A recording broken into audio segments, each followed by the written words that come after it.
Ladies and gentlemen, welcome back to the Crypto News Podcast. We are buzzing as always. And folks, I still need to fix my lighting. I do not look this way. I went golfing this weekend. I actually have a decent little tan and I look like Casper the Ghost. Every single guest that comes on, like Gabriel today, he has a nice, well, of course he's Italian. He's got nice Italian olive skin like they all do. Very jealous of them, but I am not this white and I am literally Casper. So we got to fix that. But it's time for the intro. The show goes on. Super pumped to have the one and only Gabriele Giancola on the show today, council member of Qiibee Foundation. He is also a prominent Swiss entrepreneur known for his contributions to the Web3 and blockchain space. After graduating with a master's in business management from the University of St. Gallen, he co-founded Qiibee, where he is CEO, a blockchain-based loyalty ecosystem that helps brands run and collect loyalty programs. Folks, anything loyalty and brands and incentivization related, we are going to jump into. He has worked with some incredible brands like Miles & More, Etihad Guest, Renault, and Coca-Cola, and has really moved the needle with all those companies, and also has expertise in the blockchain space and, of course, business enterprise loyalty programs. Enough of the intro. Time for the star of the show. Gabriel, welcome to the show, my friend. Pumped to have you on. Matt, thank you so much for having us and having me. I'm really pumped to be here. Thanks a lot for recognizing my tan. Worked a lot on it. No, I know. Jealous. Jeez Louise. You guys just... I mean, I'm biased, but I do think like Italy is just, there's a reason why everyone goes and raves about it. Like, I don't think I've ever heard someone go to Italy and be like, oh, I didn't like it. Like, it's incredible. Yeah, that also never happened to me. Yeah. It's the best. So the only place in Italy. Italian, yeah, exactly. The only place in Italy that I've been that I don't love is Naples. I just found it a little dirty. And no offense to anyone who lives in Naples. Like, I live in Toronto and I chirp and make fun of Toronto all the time. It's awesome, but there's some parts that are an absolute shithole as well. But I mean, Naples it didn't do it for me. But every other place I went in Italy was an absolute 10 out of 10. I mean, Naples it has a huge amount of beautiful sites. They had a bit of an issue with trash and everything, so it's not the most clean city, but the people are like the best there. Food is amazing. Pizza was born there, so incredible. It's an amazing place. Amazing place to be. And very chaotic, so very, very Italian. If you go there, you really feel the South Italian vibe. But it's an amazing place. That's very, very true. Let's jump into it here. Before we get into your past, I want to jump right into incentives, loyalty. Give us sort of the TLDR, the too long didn't read, on what is going on in not just Web3 loyalty, but sort of Web2 versus Web3 loyalty, incentivization programs. Like, what is our current inflection point in that regard with that industry? Yeah, the biggest topic is really, and which concerns both users and brands, is really the value of these points. Because at the end of the day, as you said it correctly, it's an incentive system. So my incentive is I get some points and I actually want to use them for something. So if there is nothing that I can, or not a lot that I can use them for, why should I actually use my points, and why should I actually take part of these loyalty points, right? So what we really see is that there's a huge amount of points that are out there on accounts, and we're talking about the GDP of Switzerland, so more than $500 billion worth of points worldwide that are locked on all kinds of accounts, billions of accounts, and the reason is really that people don't know where to spend them, because you don't have only the consultants and bankers, that fly every week, for example, or that use a loyalty program every week and then they have enough points to actually use them, etc.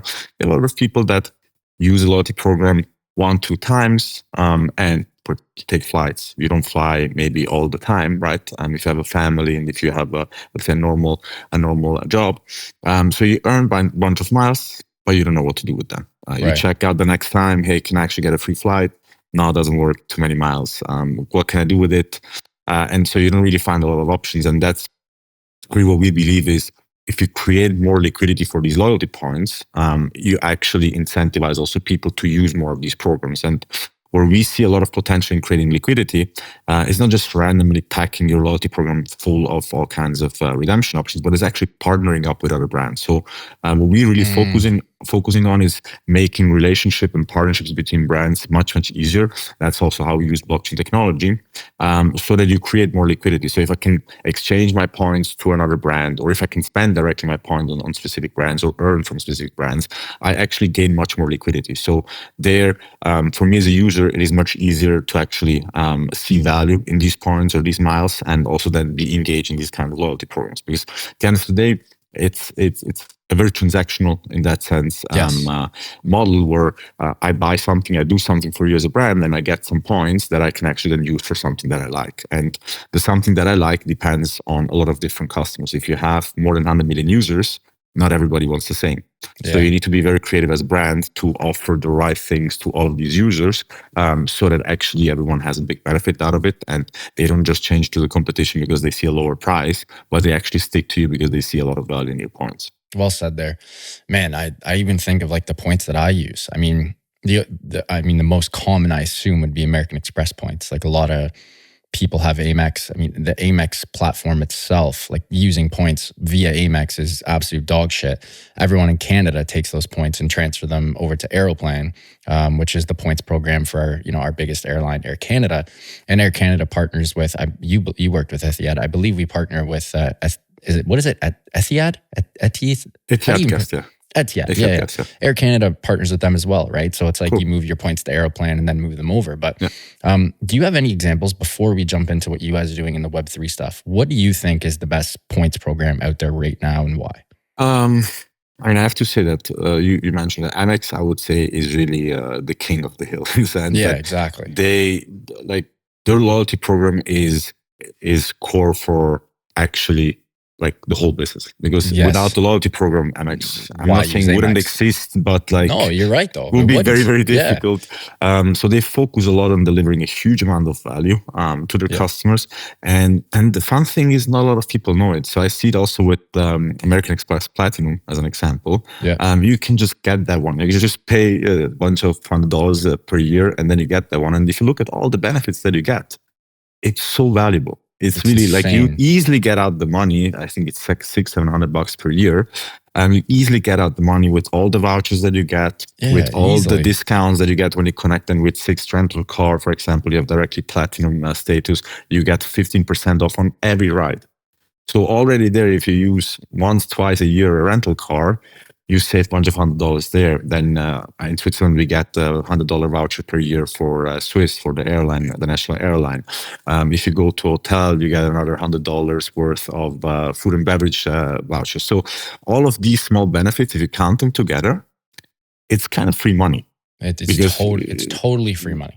Totally. You just have to engage a bit with it and really check out what you can do. And they really offer a huge amount of, again, liquidity for the membership reward points, because you can invest in or exchange it in so many different hotels, flights, etc. So that, I have to say, it's old school program. Of course, we're talking about Amex, very, very old, but they really know how to do loyalty programs. And then you have, of course, some of the newer ones that you also see now in the Web3 space that are more going towards engagement. So, and you see how many users they attract, because people, again, see free money in the sense that, oh, cool, I can make a post on Twitter, I can create engagement, and I get some points that I can exchange into something. That's sort of your whole core thesis. It's about incentivization. Like there needs to be a reason for you to want to stack these points. 100%. And that's what it all is. Like, again, going back to your American Express, like, why do I pay 800 Canadian for my platinum card every year? I get a $200 dining credit, $200 travel credit. I get a bunch of other, bullshit credits. And every time I go to a lounge, and I travel quite a bit, that's $50, right? You go to the lounge 4 times, there's another 200. Like, you're almost in the green now. And this is where it's like sort of the next part of loyalty. And this is where Web3 really comes in, because it's so interoperable and it's much easier to track. And your point, which I've never even thought of or heard of before in regards to loyalty and rewards, which is liquidity. I've never thought about that, and why Amex is the best, because the more people you partner with, the more companies you partner with, there's more liquidity. And I've never really thought of that. And now moving this over to Web3, we're seeing a lot of different types of rewards. Traditional rewards is spend money and get rewards, right? You got your Amex, like 1x points on most, 2x points on food, 3 on travel, blah, blah, blah. But now you have companies like Steppen, or, we've had Sweat Economy on the podcast a couple times as well. The more you sweat and the more calories you burn, the more points you get. How does Web3 tie into all this and make it much more efficient? Like, why do we need to use blockchain tech and Web3 in order to really unlock the next frontier of rewards programs? I would say there are different reasons. One side is an efficiency topic. So what we, for example, look at is we use blockchain technology to really say, if you tokenize all these loyalty currencies on one decentralized database, so nobody manipulates the data, nobody actually has access to these tokenized points, you can make these exchanges much more easy. So what you need now, for example, where you want to exchange points from one brand to the other, and they tell you, hey, we need 48 to 72 hours to do that, because they literally change CSV files with each other, and there happen a huge amount of errors in between. That is done automatically and instantly through blockchain technology. So there are a lot of different reasons on the efficiency side why it helps a lot to make a much better user experience, because the whole customer behavior changes completely. If I'm able to exchange my points now instantly, I can, and I know it from my own experience, when I wanted to change points into miles, and it told me, hey, you need to wait 72 hours. I wasn't able to book the flight in that moment that I actually wanted to book. So I had to wait 72 hours. In the meantime, the price went up. So the whole exchange, the whole work that I put into it didn't bring me anything. And that 100%. Actually was a very bad user experience, because I was like, okay, why am I actually doing that? If at the same time, like I have actually to plan 3 days ahead to make that happen. That's not a user experience that fits to today. People want everything instantly. They want everything now. And if you give them that instant liquidity now through a more efficient technology, that will completely change the user behavior, because then points will be much more relevant from your payment options perspective, because then it's not just like the money that I have on my account or the credit card, but actually my points are valuable right now for what I want. So that efficiency topic brings a lot of more liquidity in, and helps all those brands also to, again, improve their customers' experience, and also add partners at scale. Because if you look at all of these airlines, banks, etc., they partner up with very, very large partners, because they know, hey, a partnership like that, to just make integration, commercial agreements, etc., it takes 12 to 18 months. So they want millions of volumes, etc. Like American Express, I think, buys $3 billion worth of Delta miles per year. Holy crap. So of course they invest 18 to 24 months to make an integration, because we're talking about billions of dollars. But if you're maybe a smaller merchant or a smaller loyalty program and you would like to integrate with these kind of brands, no chance. And that's really where we see a lot of potential for blockchain to make all of that much more efficient, and to really increase the amount of merchants that can be onboarded by these big brands, and for you as a customer to really have more liquidity. That's for sure on one side. On the other side is, if you look at Web3, say more the Web3 ecosystem, where you have these kind of, let's say, system X to earn, let's call it like that. So walk to earn, or post to earn, etc., etc. That's even more, let's say, elevated experience, because right now I need to buy something and then I get some points. In this case, in Web3, I actually do some activities and I get some points that I can actually use. So there's a lot of value behind. I think it's a bit more difficult in the sense that it's much more predictable when you say buy X and you get some points back, because as a brand I can calculate very simply, okay, if you give me $100, I give you back $1, 2 or 3 worth of points, right? But if you have to start determining how much is a stat worth, how much is a post worth, how much is that, and we see a lot of different brands that want to implement these kind of activities, but then we ask them, okay, what is it worth to you? Exactly. I don't know. That's a lot. It's a lot more difficult to calculate and quantify, you know, because it's like 100%. Matt spends $100, he gets $1 back. Okay, that's easy math. You can make a quick algo for that. But like, what is the value of a post? If I make a 10-minute video versus one quick, 18 character shit post, like that should be worth different amount of points. How do you quantify that? That's where shit gets a little difficult, Correct. And also the fraud aspect gets much bigger, because people then see a lot of opportunities to earn free money. Exactly. Correct. So we made the experience with where we really tested in our own loyalty program that we're actually still has to be launched, but we did some soft launches and tested it with users, different features.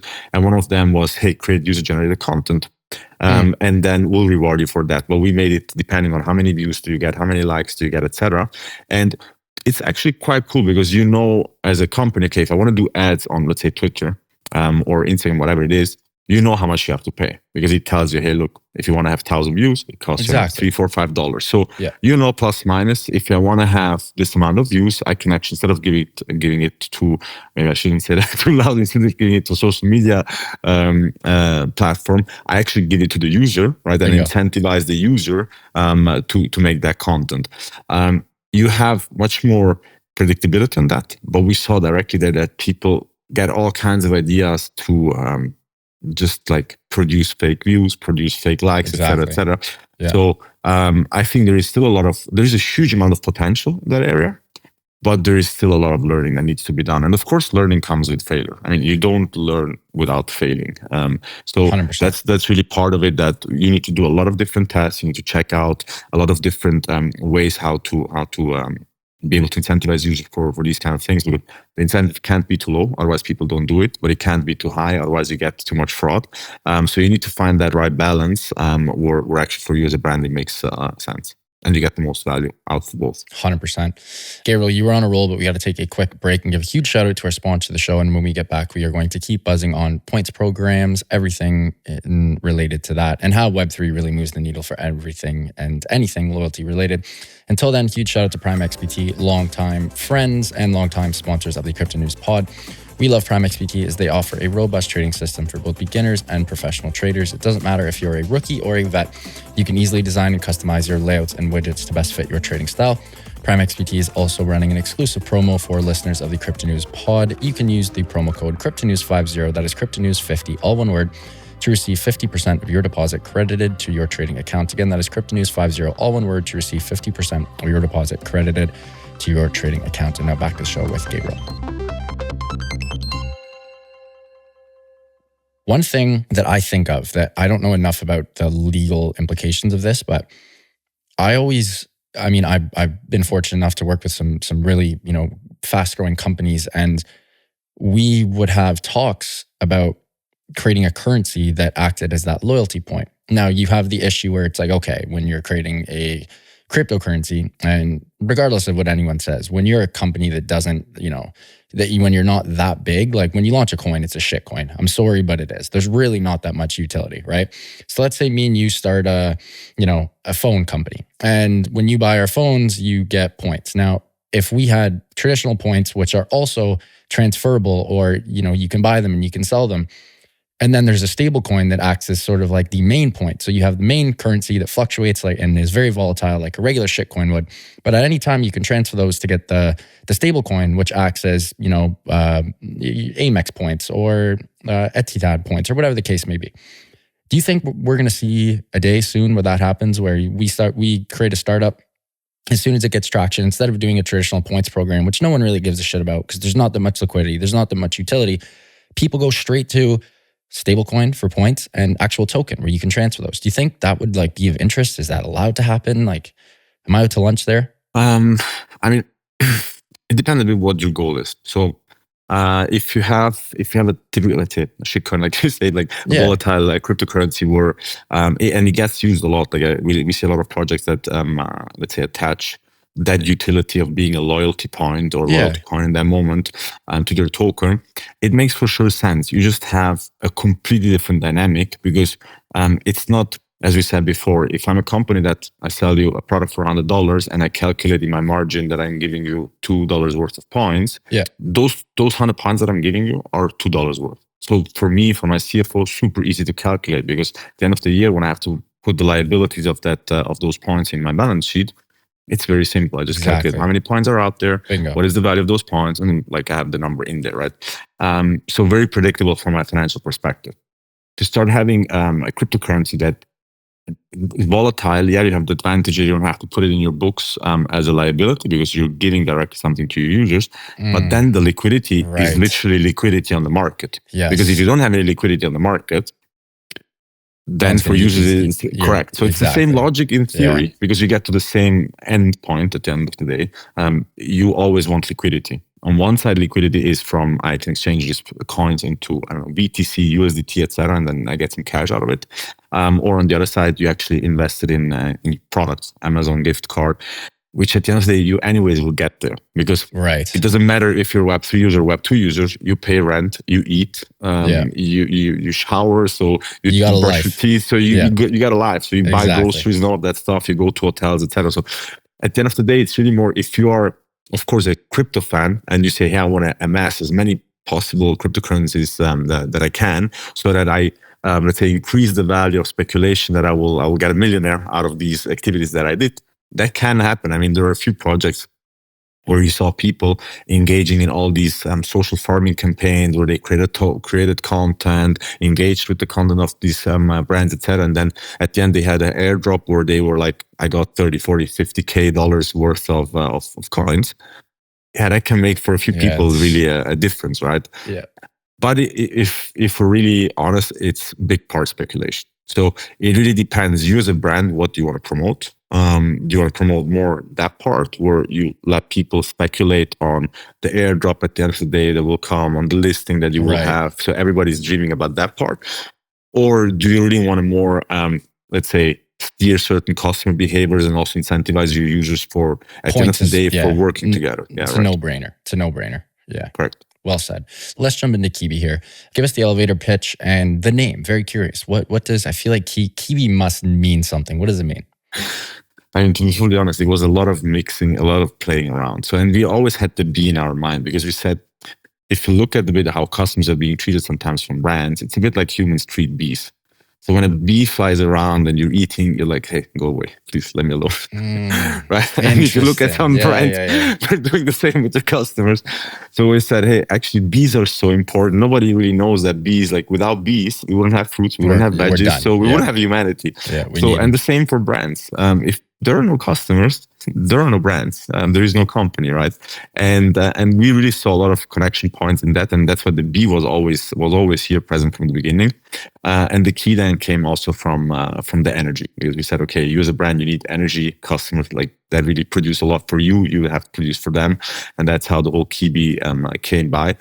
We had to test a lot of domains. So also that part, I'm always very practical in that. It's not just like the beautiful story, but it's also very practical. What domains are out there? How do you write the name? At the beginning, we heard a lot of Qiibee, etc. So that's how it came together. But we're very happy today, because we see that people actually recognize the name very fast, and it has a huge recognizability. So we're happy about that. And give us the elevator pitch, and then we'll get into the fun stuff. Yes. So what we're working on is really making the whole reward currencies more liquid, as I told you from the beginning. So our goal is to make reward currencies one of the top payment methods worldwide. And we do that by providing the right infrastructure with our blockchain-based infrastructure, where you can tokenize all these loyalty currencies and make them more efficiently tradable between each other.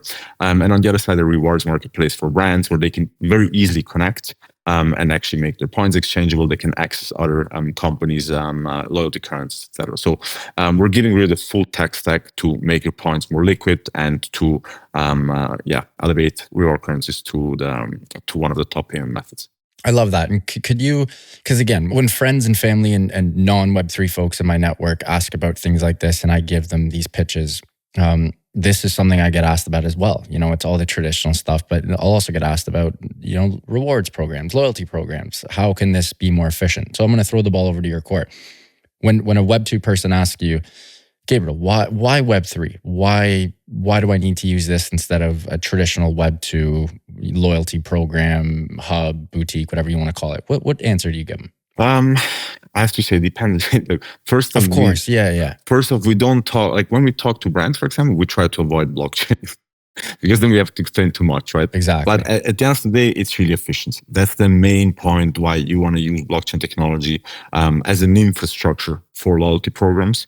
So that's really where we see the biggest value in let's say blockchain bringing to the whole Web2 loyalty space, is really making these loyalty programs more efficient, empowering at the end of the day brands and users to have better customer experiences. And that means also for brands having more engaged users and also increasing the bottom line, because that's what brands really want, is either I increase the bottom line or I reduce my costs.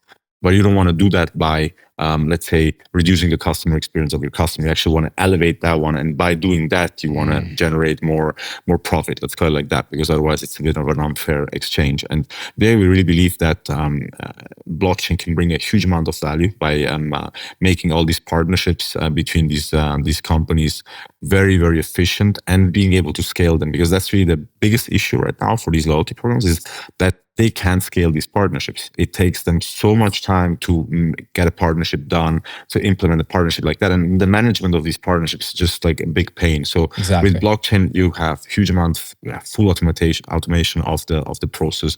You have instant transactions on an instant. I mean, also if it takes you 2 minutes, it's faster than 48 or 72 hours. So I'm able to actually book my flight in that moment where I want it. So we see a huge amount of efficiency benefits there, and they create more liquidity, better customer experiences, and then they generate more profit for brands. So that's really where we see the biggest value. I love that. Another thing that you guys are big on, I mean, obviously you're in the process of onboarding some of the biggest brands in the world.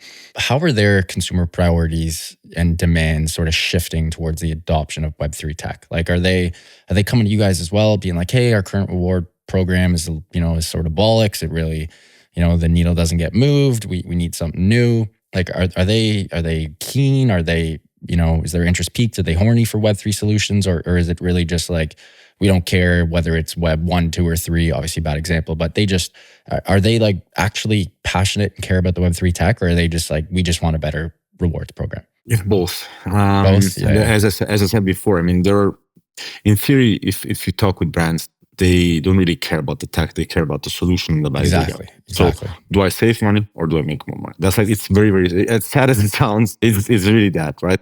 And at the end of the day, it's you as a provider, you need to be able to explain and educate these brands to what they actually get, the benefit that they get in their customers, instead of being in love with the technology and talking a lot about it. Because as a builder, as a technologist, you might go in the direction you really want to talk because you're very passionate about the technology. So you want to talk about all these opportunities and options there are. But at the end of the day, also there are 1,000 options that you can use the technology for. Maybe these brands are interested in 1 or 2. And those are the ones that actually bring a lot of value. And we learned that on the hard way by selling at the beginning really blockchain technology. And we said, okay, we tell these brands that blockchain is amazing. They have all these options and all these opportunities, but they don't really know how to move. They don't really care about the tech in that moment. They care more about what value they get out of it. So you need to deliver a real solution with really substance and not just like the tech. That's from one side. You also have brands that really, really want to push the narrative with blockchain, and if they're using crypto, or if they're using NFT. So we have a few brands that communicated in the title of the press release, blockchain. We're using a blockchain-based rewards marketplace, or we're working with Qiibee, blockchain-based loyalty ecosystem, because they really want to push the narrative. Hey, we're innovative. We're using blockchain. We are tapping into Web3. So it really depends a bit on what the strategy is. In general, they want to test new technologies. But again, it always has to be connected with delivering real value. So it's more, I would say, using blockchain, et cetera, is more from a marketing perspective. They like it. Yeah. When they have to spend money, then they want a very clear solution that delivers value.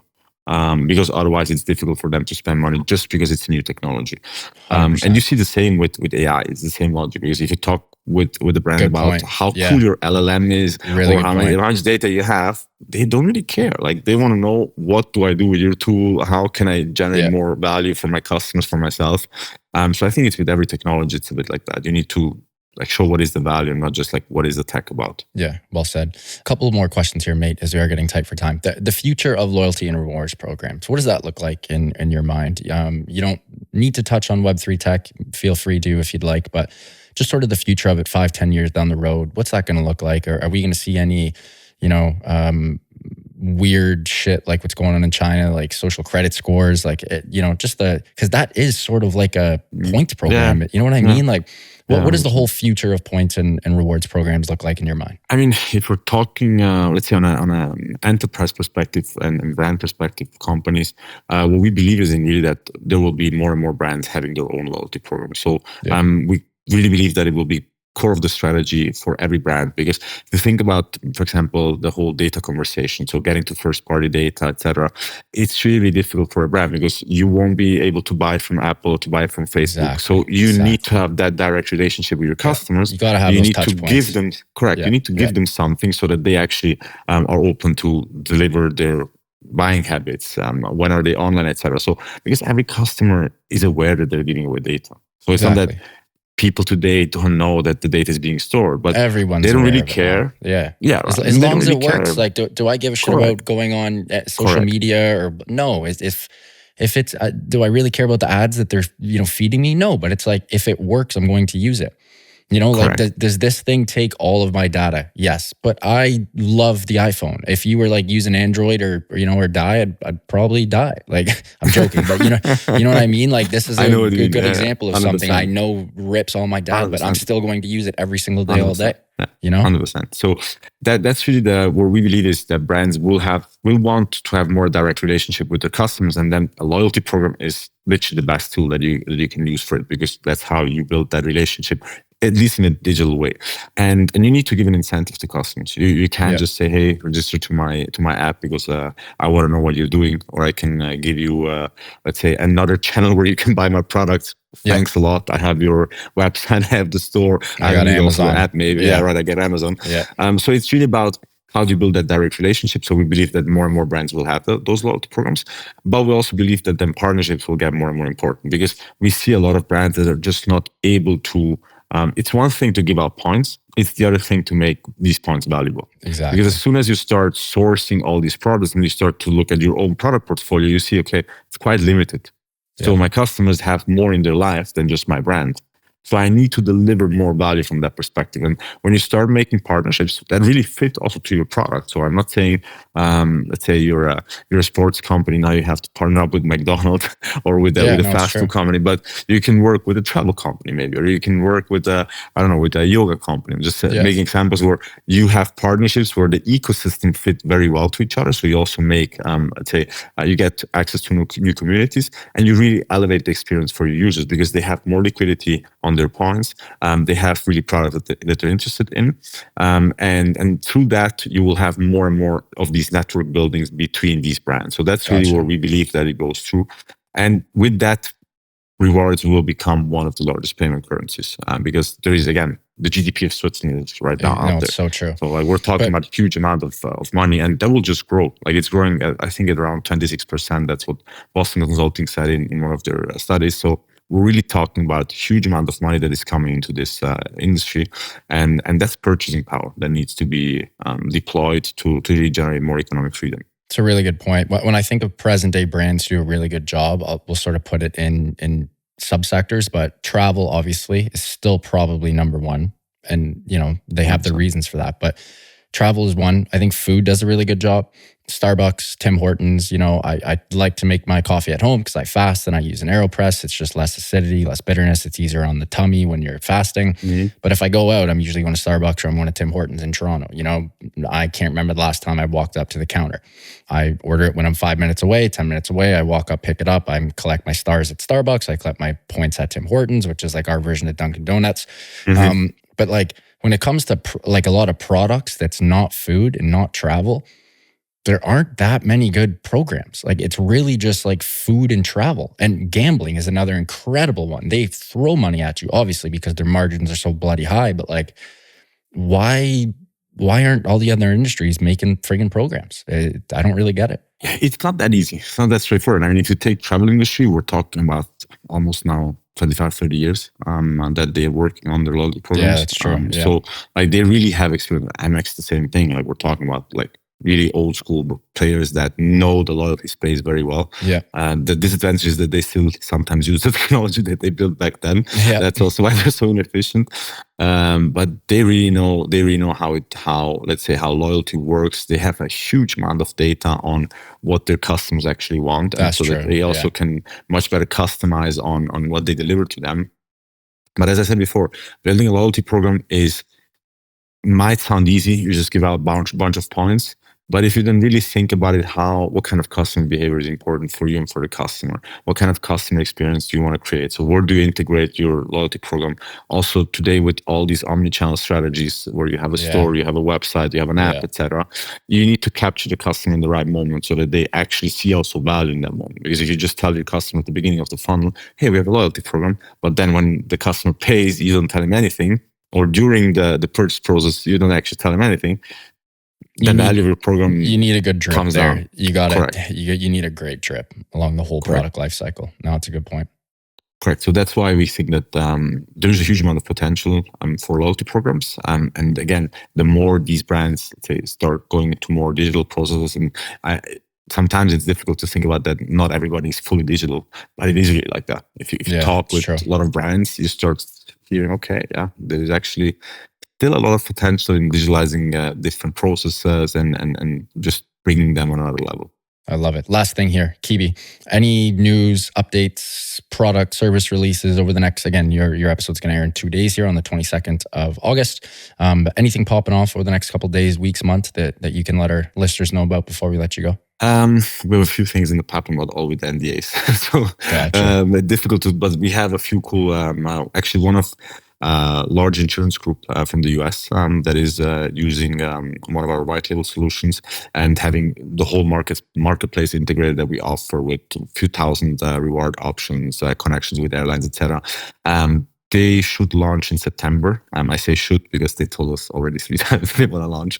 But with big enterprises, it's $1 billion insurance group, so it just takes a bit more time. But that's actually something that we're really, really looking forward to in the next few weeks. And yeah, we'll launch also something in the Web3 space with Telegram together. We just learned a lot with our Socialify campaign, exactly what we were talking about before. So we incentivize users for creating engagement.